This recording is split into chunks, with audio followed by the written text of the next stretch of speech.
Gil Martin here, and welcome everybody to today's episode of the Daily Packers Post, where we bring you in-depth coverage of your Green Bay Packers.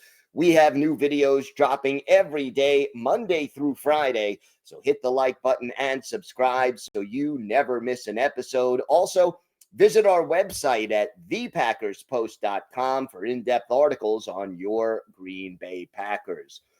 Today, we take a look at 4 reasons the Packers offense is struggling and how to fix it.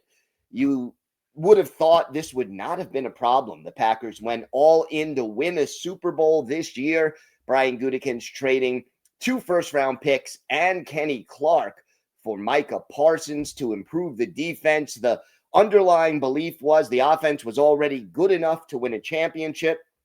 And with the addition of Parsons and the improvement he would give to the defense, they would be championship caliber as well. But now it's the offense that is in crisis.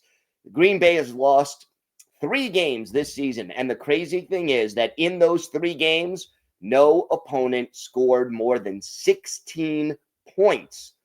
Matt LaFleur has a background as an offensive coach, and yet right now it's the offense that is out of sync and unable to get out of its own way. So we're going to look at 4 reasons that the offense is struggling and some possible fixes, because this is truly not a good situation.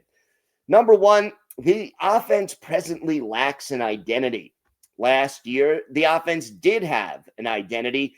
Jordan Love was limited by injuries. He even missed a few games, so his mobility was compromised. At times, he couldn't use his proper throwing motion, and his overall effectiveness was down.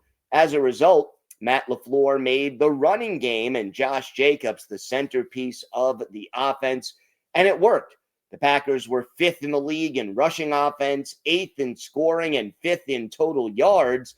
But this year, Love is healthy, and the productivity of the running game has dropped significantly. And LaFleur has yet to establish a new identity for the offense. Yeah, they're not running effectively, but they do keep running the ball. They still like to throw long, but haven't found a consistent short passing game. They don't have a go-to receiver like the Packers had with Davante Adams. And look, a go-to receiver isn't a necessity, but it can give an offensive an identity. And receiver by committee just doesn't seem to be working. So what do you do at this point? Because long passes, while they can be an effective part of the offense, it's a less than 50-50 proposition when you throw deep downfield. That's not the way you sustain drives and consistently move the ball. So I think right now, if you ask anybody, what is the identity of this Packers offense, or what do they do particularly well? The answer right now is, I don't know. They need to find an identity and play to the strengths of the players they have on the field. Number 2, the offensive line has been a major disappointment. Brian Gutekunst made some changes during the offseason, trying to make the offensive line bigger and more physical, and let's face it, better at run blocking. Elton Jenkins was moved from left guard to center. Aaron Banks signed as a free agent to take over at left guard. You add Anthony Belton, an offensive tackle, in the 2nd round of the draft. Now, Belton and Banks are big, physical linemen, but the changes did not work out as planned. Jenkins has been a major disappointment at center, and now against the Eagles, he suffered a serious injury that'll probably keep him out for a while. Rasheed Walker over at left tackle hasn't played up to his past standards. Both Banks and right tackle Zach Tom have missed games due to injury, and they've been less effective when they could play as a result as well. And then you have last year's first-round pick, Jordan Morgan, who is yet to find a true position. They've worked him at tackle, at guard, on the left side, on the right side.